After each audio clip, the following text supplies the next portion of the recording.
Merci Saint-Esprit pour ta merveilleuse présence.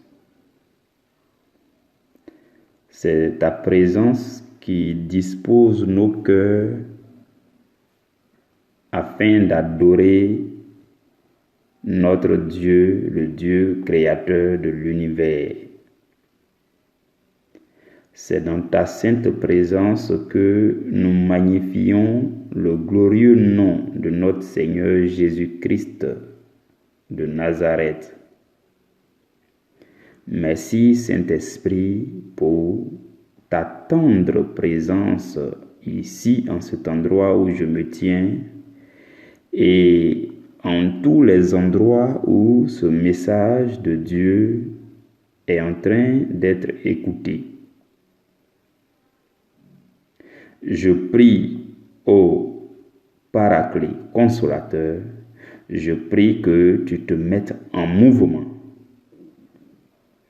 et que tu transportes jusque dans nos cœurs la puissante parole de l'Évangile,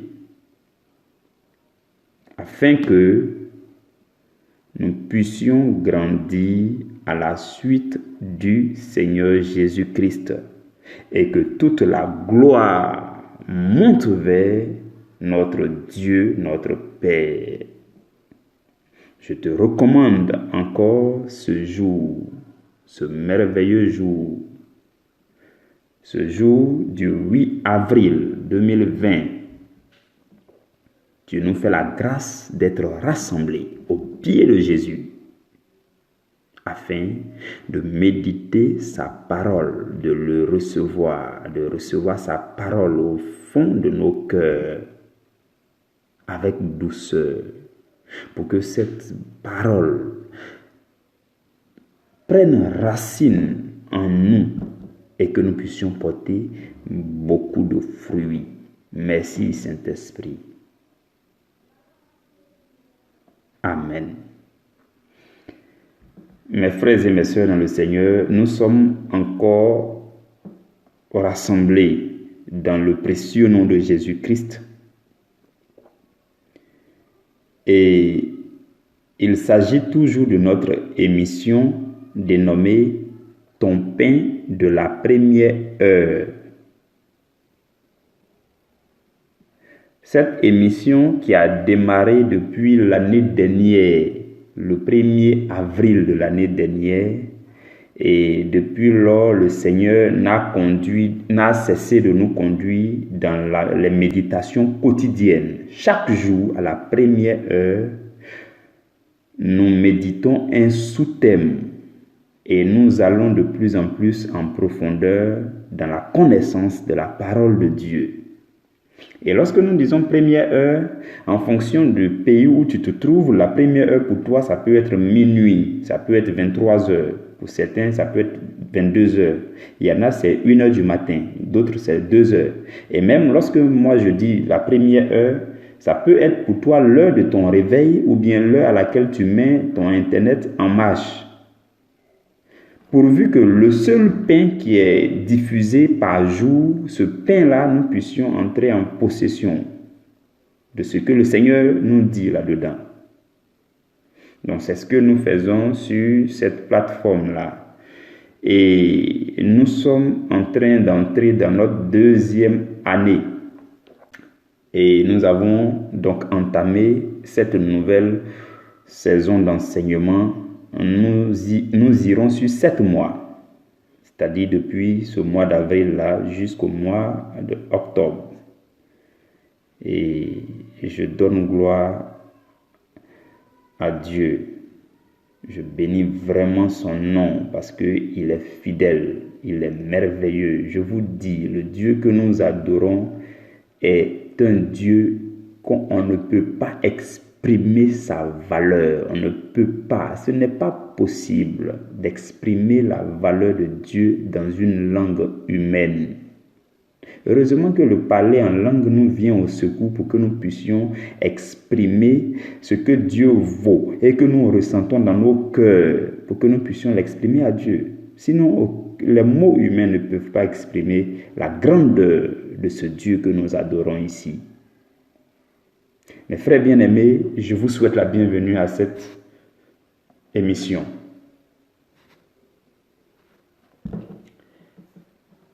Hier et avant-hier,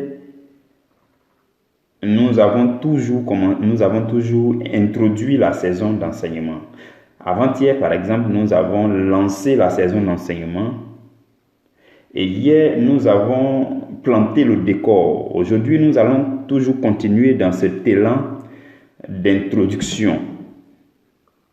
Et demain, nous allons réellement commencer à entrer dans le vif du sujet. Donc aujourd'hui, ce que nous allons voir, c'est que je vais nous présenter un peu tout ce qui va se passer durant les 7 mois. Je vais nous montrer un peu ce que nous allons méditer chaque mois pour que chacun de vous puisse se projeter, pour que chacun de vous puisse analyser ses besoins spirituels et que vous puissiez voir si tout ce que nous allons faire durant ces 7 mois peut répondre à vos besoins spirituels. Parce qu'on ne peut pas se lancer dans un cheminement d'ensemble sans que je vous dise un peu chaque mois ce que nous aurons à faire, à quoi ça va ressembler. Vous voyez, donc quand je vous présente cela, ça va vous aider à bien vous positionner, à mieux vous connecter. Cela vous permettra aussi de commencer à inviter des gens dès maintenant. Des gens que vous allez estimer qu'ils ont besoin de ce type d'enseignement sur l'amour divin.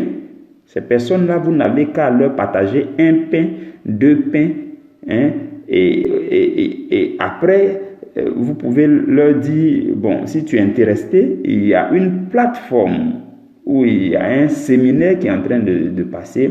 Ça dure 7 mois. Si tu viens, il y a tout ce qu'il te faut pour que tu sois guéri. Vous voyez. Voilà pourquoi aussi nous avons envoyé la vidéo. Voilà, nous avons une vidéo d'invitation. Il suffit de partager cette vidéo autour de vous et vous invitez vos frères et sœurs. Vous comprenez.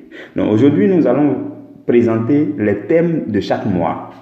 Donc je vais y aller rapidement et je voudrais que mes frères et mes sœurs, nous y allions ensemble. J'ai besoin de votre attention. Votre attention pour que nous puissions y aller calmement. Vous voyez, pour que vous puissiez comprendre, vous puissiez vous projeter dans le futur par rapport à tout ce qui sera enseigné sur ce groupe. Depuis l'année dernière, je crois que nous avons eu 3 grandes saisons d'enseignement. L'année dernière, 2019, depuis avril jusqu'en octobre, on a eu une grande saison d'enseignement de 7 mois sur la foi. C'était vraiment riche. C'était riche. Vous aurez l'occasion peut-être de revoir ces pains, de les réécouter, tout ça, il n'y a pas de souci.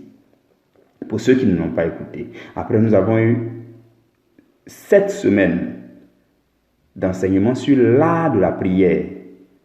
Et cela a ranimé la vie de prière de beaucoup d'entre nous. Et après cela, nous avons eu 3 mois d'enseignement, 12 semaines d'enseignement sur comment bien poser les fondements de l'année 2020. Ça, c'était depuis janvier jusqu'à fin mars. C'était tout simplement merveilleux. Et je bénis le nom du Seigneur.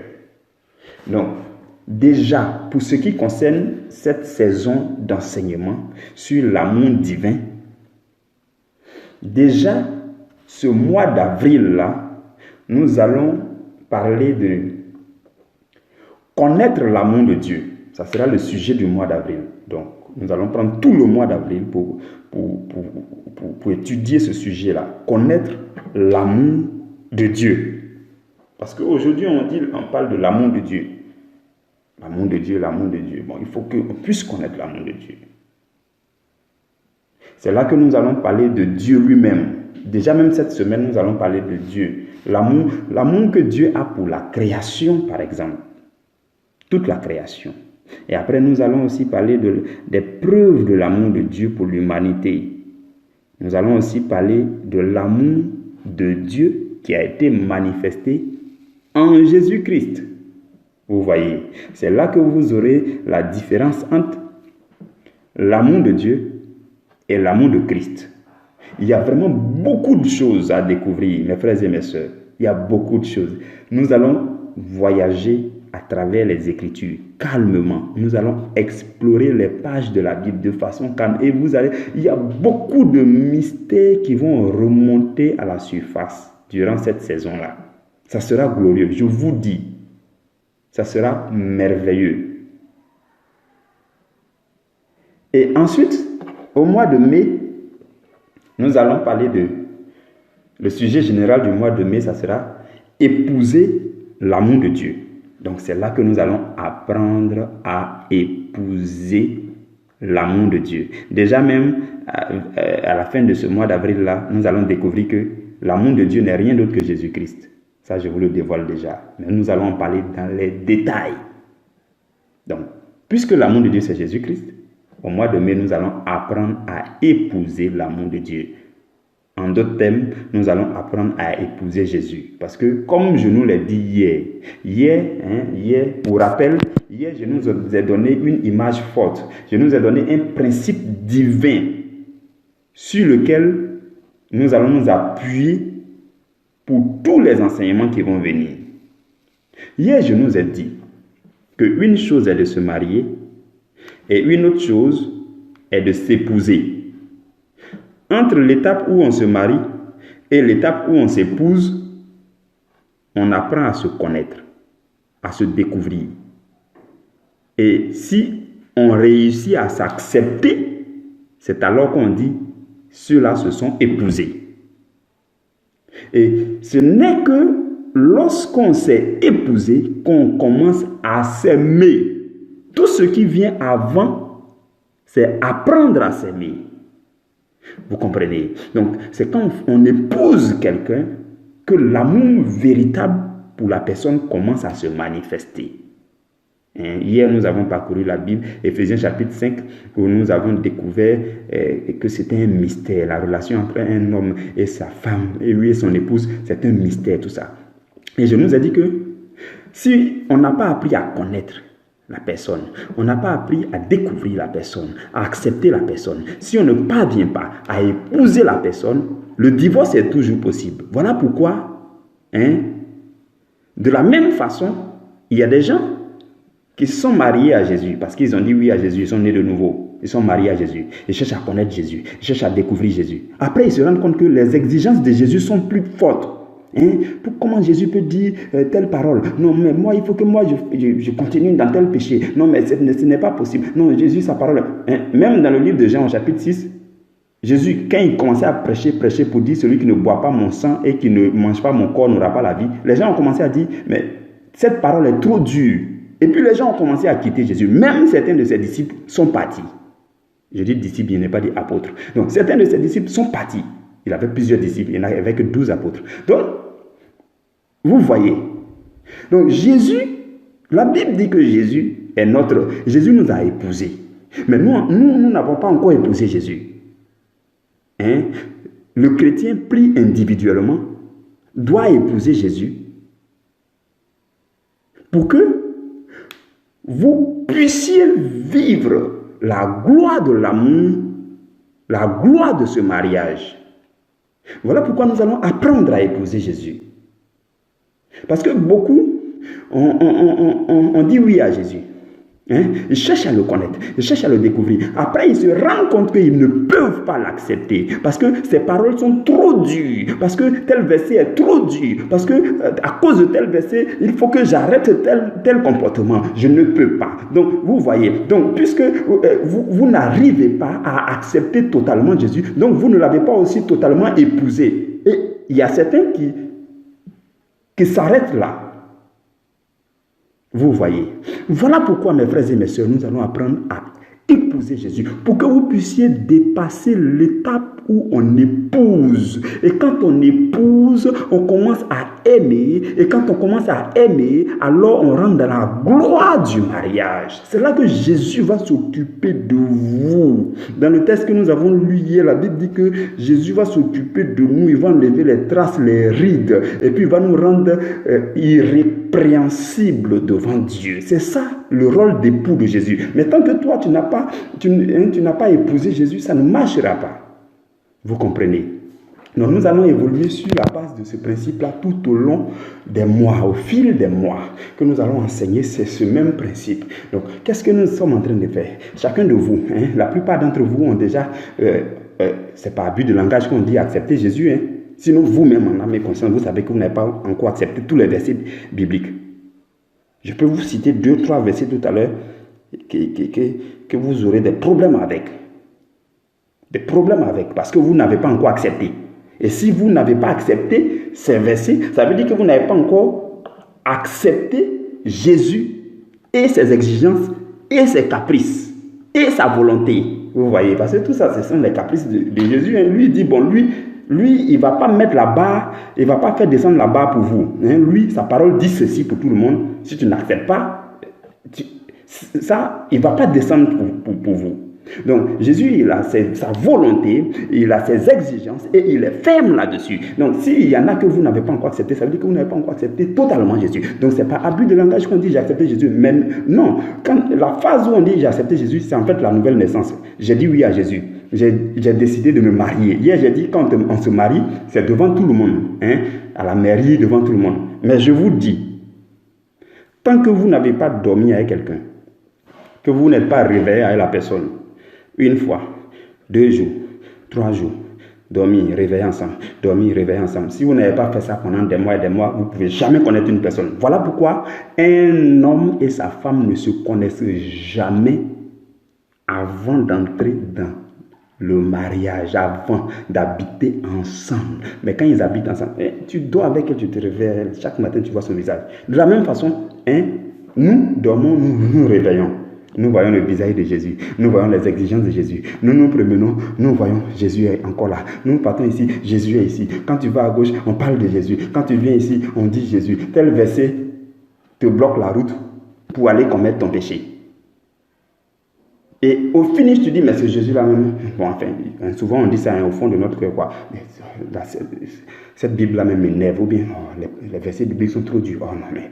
Vous voyez, donc c'est la même chose. Donc, il faut que nous puissions cheminer avec Jésus. Nous puissions apprendre à le découvrir, l'apprécier dans ses exigences, l'accepter et on finit par l'épouser. Et quand on l'épouse, on vit l'amour véritable. Vous comprenez? Donc nous allons y aller pas à pas parce que ces choses-là sont très profondes. Mes frères et mes sœurs, tout ce que je demande à Dieu, il dit Seigneur, je m'abandonne à toi. Je ne veux même pas participer à ton affaire. Non, tout ce que je fais, je ouvre ma bouche et puis ton Saint-Esprit doit parler. Parce que je ne peux pas être un frein à ta volonté dans la vie de celui qui va m'écouter. Parce que je vous dis, mes frères et mes sœurs, si Dieu vous a rassemblés ici, sur cette plateforme, ce n'est pas pour que moi je vienne et que je sois un obstacle à ce que Dieu veut vous communiquer. Non. Oh, pauvre de moi, je serai le plus misérable que de m'opposer à la grâce et la bénédiction que Dieu veut vous communiquer dans sa parole qui est prêchée ici. Voilà pourquoi je passe tout mon temps à dire au Saint-Esprit, je dis, si tu ne parles pas, je ne vais pas. Il arrive des fois où j'enregistre les pains en retard parce que je dis, Saint-Esprit, tant que toi et moi on n'est pas d'accord, si tu ne viens pas avec moi, si tu ne me remplis pas, si je ne sens pas l'onction de la prédication sur moi, je ne peux pas aller. Sinon, si j'arrive là-bas, je vais balbutier, je vais parler humainement et tes enfants ne vont rien recevoir. C'est ce que je fais fréquemment. Fréquemment. Parce que vous devez recevoir votre part de révélation. Il y a quelque chose. Suivez-moi bien. Il y a quelque chose que Dieu veut communiquer à chacun de vous pour votre croissance spirituelle. Et ce quelque chose-là, ça doit arriver jusqu'à vous. Je ne peux pas m'opposer à ce quelque chose. Le Saint-Esprit va vous transmettre ce quelque chose. Voilà pourquoi nous devons aussi écouter avec le cœur ouvert. Vous comprenez, mes frères et mes sœurs? Donc, le mois de juin, nous allons parler de manifester l'amour de Dieu. Non, manifester l'amour pour Dieu. Parce que tout ça, il y a des différences. Hein. Vous allez voir les nuances. L'amour de Dieu, c'est quoi? L'amour pour Dieu, c'est quoi? Vous voyez. Donc, au mois de juin, nous allons parler de comment manifester l'amour pour Dieu. Et là, nous allons parler de la crainte de l'Éternel, tout ça. Comment devenir parfait dans l'amour. Vous voyez. Parce que l'amour de l'Éternel commence par la crainte de l'Éternel, un peu. Et puis après, on devient parfait dans l'amour. Et nous allons parler de la maturité dans l'amour. Et nous allons aussi parler de comment être intime avec le Seigneur. Et c'est là que je pense que nous allons parler d'un niveau supérieur d'adoration. C'est-à-dire que votre intimité, nous allons parler de ces choses-là calmement et pas à pas pour que vous puissiez comprendre comment développer votre intimité avec le Seigneur. Vous comprenez, mes frères et mes sœurs. Au mois de juillet, nous allons parler de comment manifester l'amour pour les hommes. Vous voyez, il y a l'amour pour Dieu. D'abord l'amour de Dieu, ensuite l'amour, épouser l'amour de Dieu, ensuite manifester l'amour pour Dieu. Après, au mois de juillet, on parle de manifester l'amour pour les hommes. Parce que la Bible dit, si quelqu'un dit il aime Dieu, et puis il déteste celui qui est à côté de lui, celui-là c'est un menteur.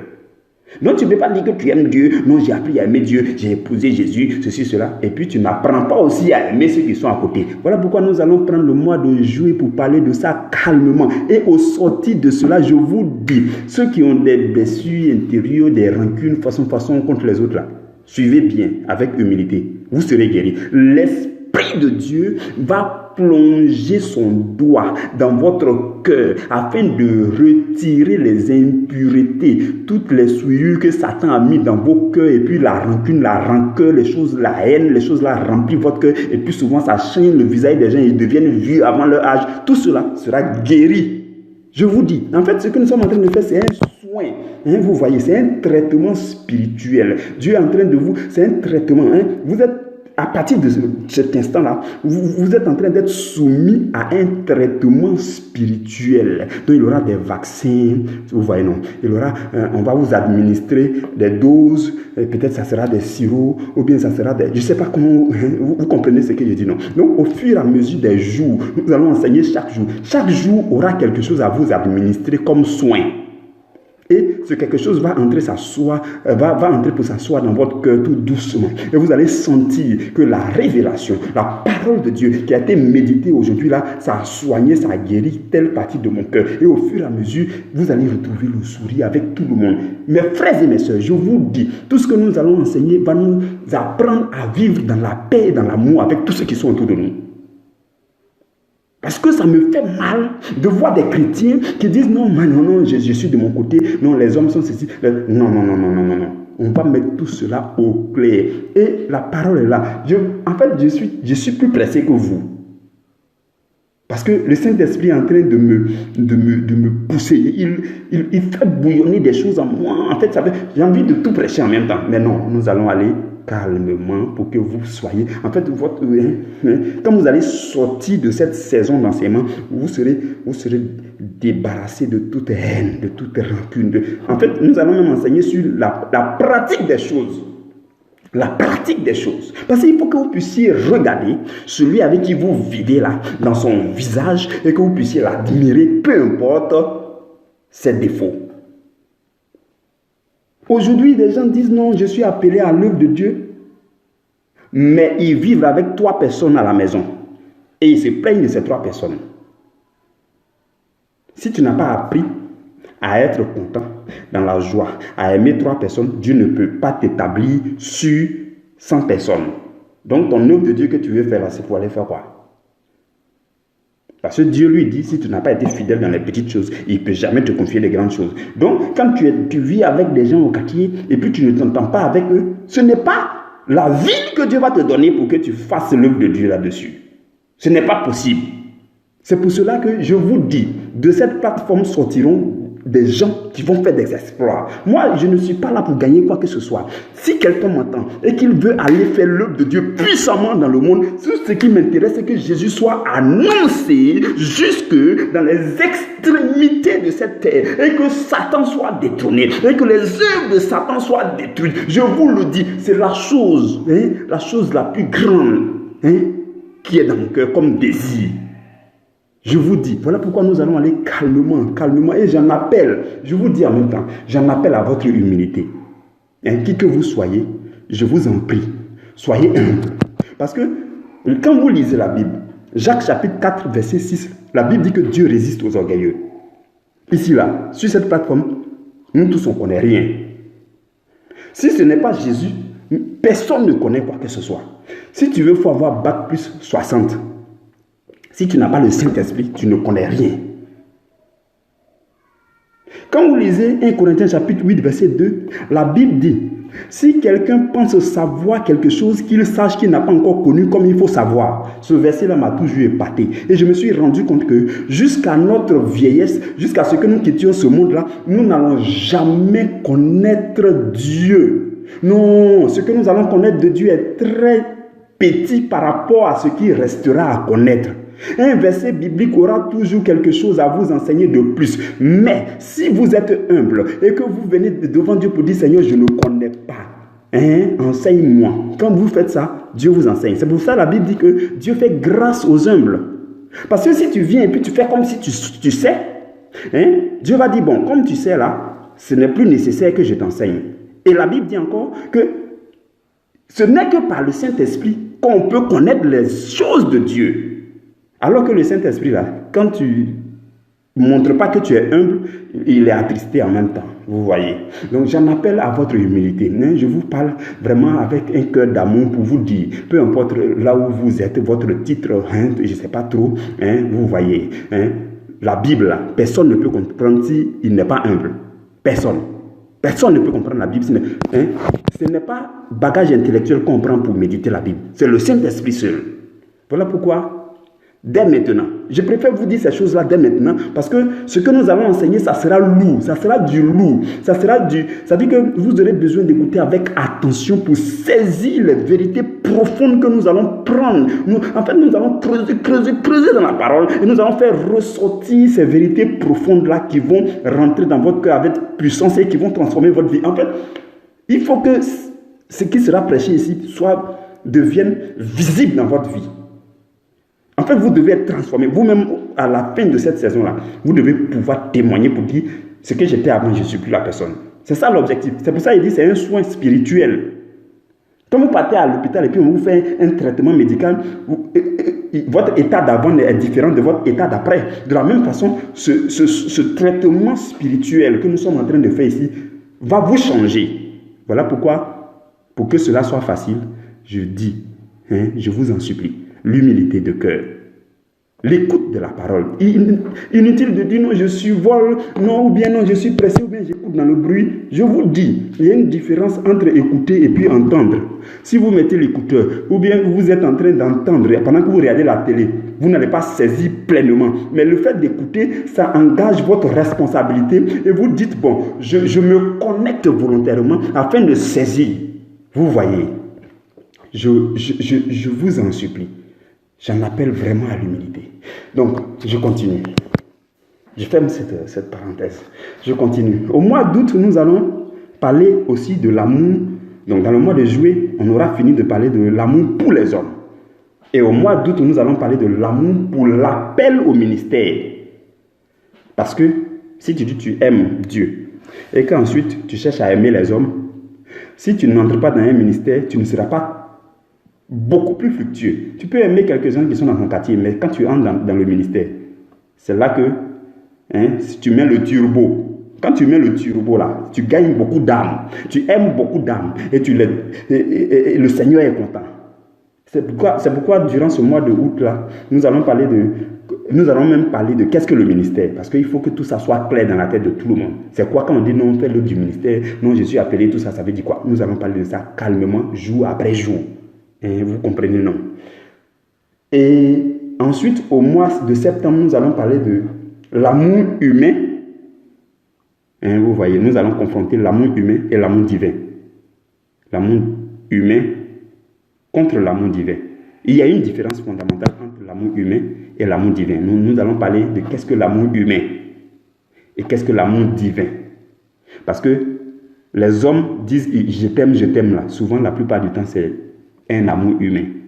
Et nous allons découvrir la différence entre l'amour humain et l'amour divin. Nous allons aussi découvrir, je pense que c'est durant ce mois de... Non, c'est pas ça. Au mois d'octobre, pardon. Donc, au mois d'octobre, le dernier sujet qui sera traité, c'est la puissance de la foi. Enfin, l'amour divin, c'est la puissance de la foi. Voilà, c'est ça le sujet.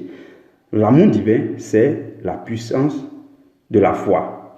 Comme pour dire que sans l'amour, la foi n'est rien. C'est ça, c'est ce que la Bible dit dans Galates chapitre 5, verset 6. La foi n'est agissante que par amour.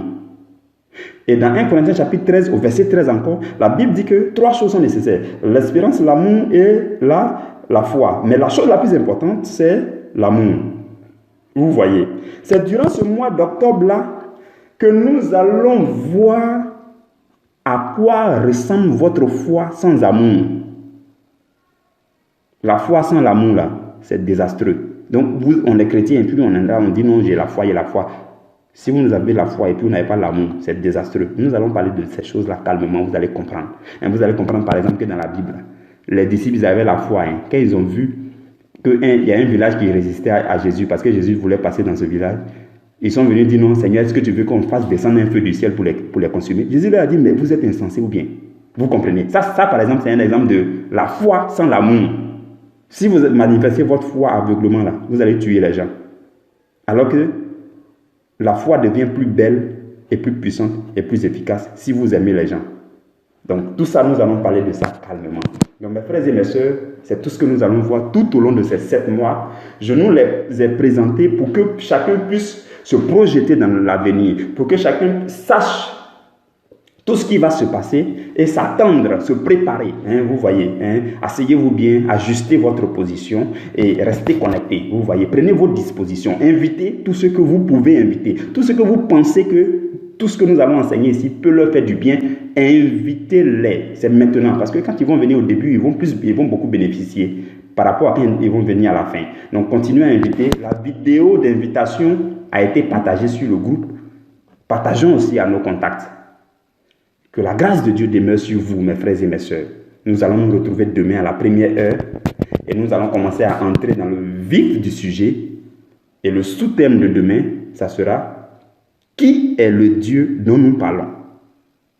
Qui est le Dieu dont nous parlons? Nous allons méditer pour que chacun puisse connaître. Nous sommes ici, là, on parle de quel Dieu? Parce qu'il y a beaucoup de dieux dans le monde. Je veux parler de mon Dieu. À cœur ouvert, je veux parler vraiment de mon Dieu. Vous devez connaître mon Dieu. Il faut que chacun puisse savoir de quel Dieu je veux parler. Quel est le Dieu que je veux proclamer? Nous devons le savoir. Et on se donne rendez-vous demain à la première heure. Que Dieu vous garde.